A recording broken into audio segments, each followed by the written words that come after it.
بسم اللہ الرحمن الرحیم، اللہم صلی علی محمد وآل محمد۔ میں ہوں ناصر جاڑ ناصر اور آپ دیکھ رہے ہیں ہمارا یوٹیوب چینل سیاست عبادت۔ ایک بات ذہن میں رکھیں، اس کے بعد اس بات سے پوری سٹوری کا تعلق ہے۔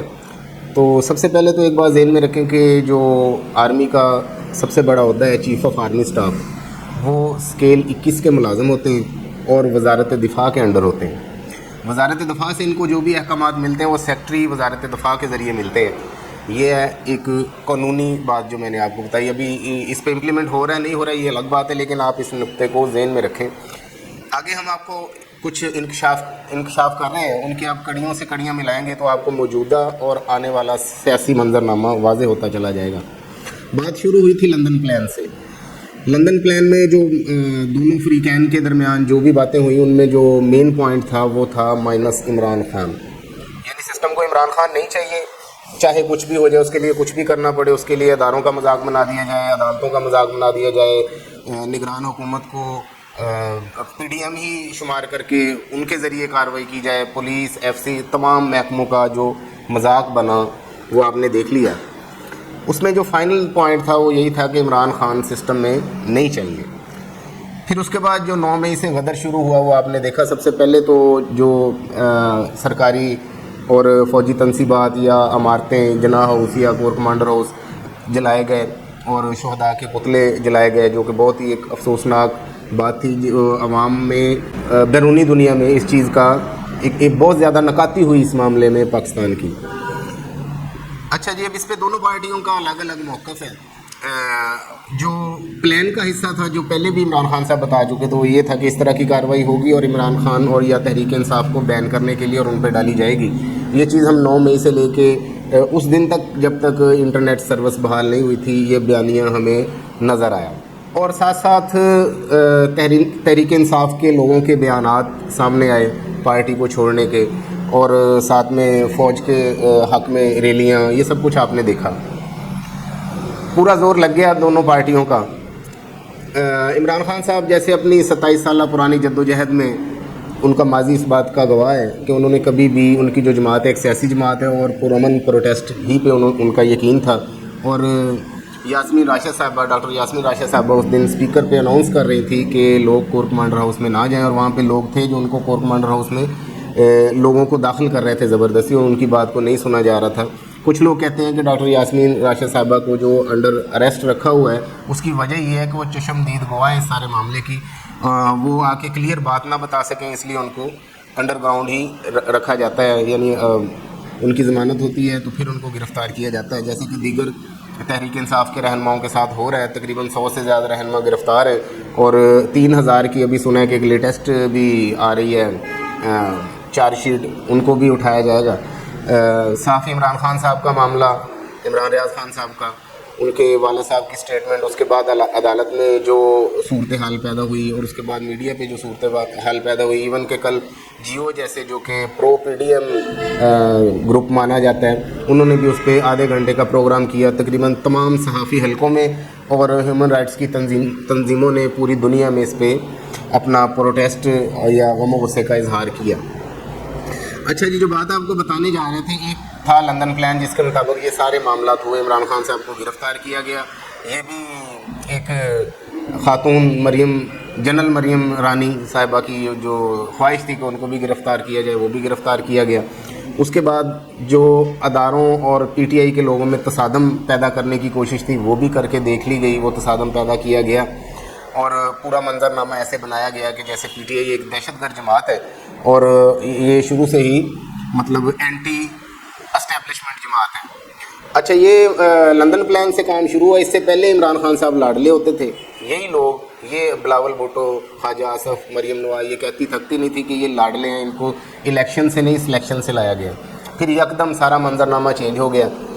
وہ شخص جس کے 50 سال کی زندگی عوام کے سامنے ہے، جس کی 27 سالہ سیاسی جدوجہد بھی عوام کے سامنے ہے، اب اس آئی ٹی ایج میں جہاں پہ ملک کی 24 کروڑ آبادی میں سے ایک تخمینے کے مطابق 17 کروڑ لوگ اینڈرائڈ فون یوز کرتے ہیں، لیٹسٹ ٹیکنالوجی کے ساتھ ٹچ ہیں، اب ان لوگوں کی آنکھوں میں ایسے دھول نہیں جھونکی جا سکتی کہ آپ جس کو وہ 50 سال سے جانتے ہیں, جس کے کاموں کو وہ 50 سال سے جانتے ہیں کہ وہ ہسپتال بنا رہا ہے, یونیورسٹیز بنا رہا ہے اور پناہ گاہیں بنا رہا ہے, صحت کارڈ بنا رہا ہے, ان کے جو سارے معاملات ہیں, تو اب عوام وہ جسے عوام میں بینیفٹ ان کا جا رہا تھا, اب ان کو آپ یکدم اگر یہ ثابت کریں گے کہ وہ ایک دہشت گرد جماعت ہے, اور ساتھ ساتھ یہ کہ اس جماعت کی کنفرم جو سرویز ہیں ان کے مطابق 62 سے لے کے 70 تک ان کی جو اکثریت ہے وہ عوام میں مقبولیت ہے وہ پائی جاتی ہے. اس بات سے کوئی بھی انکار نہیں کرتا. اس کی سب سے بڑی دلیل یہ کہ الیکشن کی طرف جانے کے لیے پی ڈی ایم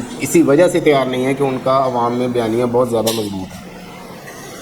جو لندن پلان سے بات شروع ہوئی 9 مئی سے گزری, پھر اس کے بعد انٹرنیٹ سروس بحال ہوئی, دونوں طرف کے معاملات اب سامنے آنا شروع ہو گئے. ایک بات تو کلیئر ہوگی کہ یہ سارے معاملات جو تھے یہ نون لیگ کے گلو بٹوں کے ذریعے کروائے گئے, جس میں اداروں کو بھی انوالو کیا گیا اور اداروں کی بھی اس میں بہت زیادہ سبکی ہوئی, اور شہداء کی بھی انہوں نے جو کی ہے. اب ان کے اصل مجرم کون ہے؟ دہشت گرد ہوتا کون ہے؟ دہشت گرد وہ ہوتا ہے جو اپنی عوام کو اداروں کے خلاف متصادم کر دے. تو وہ دہشت گردی لندن پلان سے شروع ہوئی اور اپنے پورے عروج پہ گئی. اب جو صورتحال نیکسٹ آنے والی ہے وہ جہاں سے سیاست نے ایک بالکل نیا رخ لیا, اور بہت سے عسکری حلقے بھی یہ بات سوچنے پر مجبور ہو گئے کہ ان کو کہاں کہاں ماموں بنایا جا رہا ہے. آپ یہ دیکھیں کہ جو بہت زیادہ اینٹی اسٹیبلشمنٹ لوگ بنے پھرتے تھے پچھلے چند دنوں سے, خواجہ آصف کو لے لیں یا مریم نواز کو یا نواز شریف صاحب کو یا شہباز شریف صاحب کو, ان کی سٹیٹمنٹس آن لائن پڑھی ہوئی ہیں اسمبلی فلور پہ بھی اور میڈیا کے بیانات میں بھی. اب ایک دم ان کے نیریٹو سارے چینج ہو گئے ہیں. نواز شریف صاحب کی جو سٹیٹمنٹ آئی ہے کہ ہم کبھی بھی پارٹی کو بین نہیں کرنا چاہتے, اس سلسلے میں انہوں نے اپنے اراکین کو بھی سختی سے تنبیہ کی ہے کہ دوبارہ آپ اس معاملے میں بالکل بھی بات نہ کریں کہ یہ پارٹی بین ہونے چاہیے یا یہ دہشت گرد جماعت ہے. اب اس سے ہوا کیا؟ جو فریقین کے درمیان معاہدہ تھا اس کا ایک حصہ انہوں نے جیسے تیسے کر کے بھی پورا کر لیا. اس میں انہوں نے عدالتوں کو, ججوں کو, اداروں کو, جن کو بھی اپنے گراف سے گرانا تھا, جس حد تک گرانا تھا وہ گرا چکے. پھر ہوا کہ اصل میں معاملہ یہ تھا کہ نواز شریف صاحب ایک تیر سے دو شکار کرنا چاہتے تھے. ان کی اسٹیبلشمنٹ کے ساتھ کبھی بھی اس طریقے سے نئی بات چیت چل سکی جیسے کہ چلنی چاہیے تھی. تو انہوں نے عوام اور فوج کو آمنے سامنے کر کے اب پچھلا راستہ اختیار کیا. اب وہ یہ بیانیہ بنانے کی کوشش کر رہے ہیں کہ ہم کسی بھی سیاسی جماعت کو, خاص طور پہ تحریک انصاف کو بین کرنے کے بارے میں نہیں سوچ رہے. اب اس سے اس معاہدے کا لندن پلان کا جو دوسرا فریق ہے اس کو بھی ظاہر تحفظات ہونے تھے. پھر ہوا کیا؟ میں نے آپ کو جو پہلے بات بتائی تھی کہ آرمی اور چیف آف آرمی اسٹاف وزارت دفاع کے انڈر ہوتے ہیں. اداروں کے پاس ہمیشہ سے سیف ہینڈ ہوتا ہے, وہ یہ ہوتا ہے کہ ہم نے آئین اور قانون کے مطابق ایکٹ کیا, ہمیں یہاں سے احکامات ملے, ہم نے یہ کیا. اب ہوگا کیا؟ نواز شریف صاحب ایک تیر سے جو دو شکار کرنے والے تھے اب اسی تیر کا وہ خود شکار ہونے جا رہے ہیں. آج 21 تاریخ ہے, کل 22 اور 23 تاریخ کو بڑی عدالت بھی لگنے والی ہے جس میں بڑے بڑے فیصلے متوقع ہیں. اور اب خبریں یہ مل رہی ہیں کہ اسٹیبلشمنٹ نے اس سٹیٹمنٹ کے بعد جو نواز شریف کی تھی ان کو کھل کے سارے کھیل کی سمجھ لگ گئی کہ ہمارے ساتھ یہ گیم ہو کیا رہی ہے, عوام میں ہم ڈی گریڈ ہو رہے ہیں, اور اس چیز سے فائدہ اٹھانے کی پی ڈی ایم اور خاص طور پہ نواز شریف صاحب کوشش کر رہے ہیں. تو انہوں نے ان کے سر سے اپنا ہاتھ اٹھا لیا. مطلب پورے کا پورا پلان ہی الٹ ہونے جا رہا ہے. کسی بھی جمہوری ملک کی سالمیت کے لیے عدالت, جس کو سپریم کہا جاتا ہے یعنی کہ سپریم کورٹ کہا جاتا ہے, وہ ایک اہم ستون ہے. یہ جو معاملہ چل رہے ہیں اس کا کہیں پہ حل تو ہوگا. جو یہ مایوسی, جو معیشت کا بیڑا غرق ہوا ہے, جو یہ حالات چل رہے ہیں, لوگ عدم تحفظ کا شکار ہیں, کسی کو نہیں پتا کہ اس کو کب اٹھا لیا جائے گا. لوگ فون کال بھی ایک دوسرے کو کرنے سے ڈرتے ہیں کہ ان کی کالیں ٹیپ ہو رہی ہوں گی. اس طرح کے خوف میں کوئی بھی معاشرہ آگے نہیں بڑھ سکتا. ظاہر ہے کہ پاکستان بھی آگے نہیں بڑھ سکتا. پھر ہوگا, اب ہونے کیا جا رہا ہے؟ اب ہونے یہ جا رہا ہے کہ ان کی جو نواز شریف صاحب کی جو پلان تھی کہ پہلے ایسے کیا جائے, وہ انہوں نے کر لیا. جس حد تک ہوا وہ آپ جانتے ہیں. پھر اب انہوں نے اس پہ بیک سٹیپ لے لیا. اس کے بعد کیا ہوا کہ اب ہینڈلرز نے بھی بیک سٹیپ لے لیا. ہینڈلرز کے بیک سٹیپ لینے سے کیا ہوگا؟ عدالت پہ جو دباؤ تھا وہ یکدم ختم ہو جائے گا. عدالتیں آلریڈی ججز اس بات پہ اتفاق کر کے بیٹھے ہیں کہ وہ آئین اور قانون کو امپلیمنٹ کریں گے. کیونکہ جو مذاق, یہ آپ نے اکثر دیکھا ہوگا کہ کسی بھی جج نے کوئی فیصلہ دیا, دو پارٹیوں میں سے ایک پارٹی بعد میں رو رہی ہے. وہ کیوں رو رہی ہے؟ کہ ان کے حق میں فیصلہ لیا ہے. یہ آپ نے ملکی تاریخ میں یا دنیا کی تاریخ میں شاید نہ ہی دیکھا ہو کہ فیصلہ کرتے ہوئے جج رو رہا ہے. تو جج کیوں رو رہا ہے؟ ایک پوسٹ پہ ہے، وہ کچھ بھی کر سکتا ہے، اس کے ہاتھ میں قلم ہے، وہ زندگی اور موت کا فیصلہ کر سکتا ہے۔ جو اتنی پاور والا شخص ہے وہ اتنا بے بس کیوں ہے کہ وہ بھی رو رہا ہے؟ جہاں پہ سارے ہی رو رہے ہیں تو پھر وہاں پہ ہوگا کیا؟ ہوگا بھی یہ کہ بند گلی جس میں تحریک انصاف کو دھکیلنے کی کوشش کی گئی، پورے زور سے کی گئی، وہ اتنے ہی زور سے ناکام ہو گئی۔ آج بھی عوام میں عمران خان صاحب کی جو مقبولیت ہے وہ کم ہونے کی بجائے بڑی ہے، بلکہ کم نہیں ہوئی۔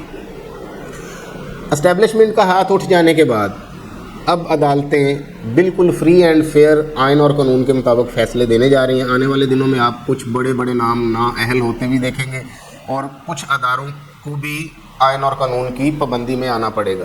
9 مئی کے جو اصل مجرم ہیں ان میں جو بھی انوالو ہیں، ان سارے سینیریو میں ایک بات جو آرمی اسٹیبلشمنٹ کی طرف سے یا چیف آف آرمی اسٹاف کی طرف سے بہت پازیٹیو رہی، وہ یہ رہی کہ انہوں نے کہا کہ میں نے فوج کو صبر اور تحمل کا کہا، اور عوام پہ گولی چلانے کا ان کو آرڈر نہیں دیا، اور کہیں سے بھی فوج نے عوام پہ گولی نہیں چلائی۔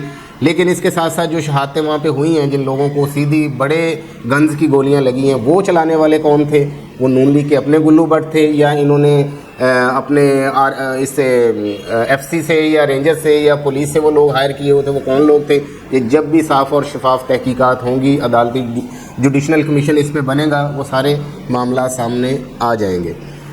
9 مئی کے جو اصل مجرم ہیں وہ ان میں ماسٹر مائنڈ نواز شریف، مریم نواز صاحبہ، خواجہ آصف رانا ثناء اللہ اور جو دیگر گلو بٹ ہیں، وہ ان قریب عدالت سے قرار واقعی سزا پائیں گے۔ عدالتوں کے فیصلوں پہ عمل درآمد ہوتا ہوا نظر آئے گا، جیسے جسٹس صاحب بھی یہ بات کہہ چکے ہیں، اور آنا بھی چاہیے، کیونکہ اس وقت پاکستانی عوام جس نہج پہ پہنچ چکی ہے، اگر عدالتیں واضح طور پر احکامات جاری نہیں کرتی تو آگے کی صورتحال بہت زیادہ اندھیری ہے، جس کے بارے میں کوئی بھی کچھ نہیں کہہ سکتا، اور میرا خیال ہے کہ کوئی بھی اب اس نہج تک مزید جانے کے لیے تیار نہیں ہوگا، نہ عوام، نہ اسٹیبلشمنٹ، نہ عدلیہ، نہ دیگر لوگ سوائے نون لیگ کے۔ نون لیگ نے اپنا کھیل کھیل لیا، اپنا جو تماشا انہوں نے کرنا تھا کر لیا۔ اس میں ان کی اپنی پی ڈی ایم کی جماعتیں بھی ان کے ساتھ ٹوٹلی طور پہ متفق بالکل نہیں ہوئی۔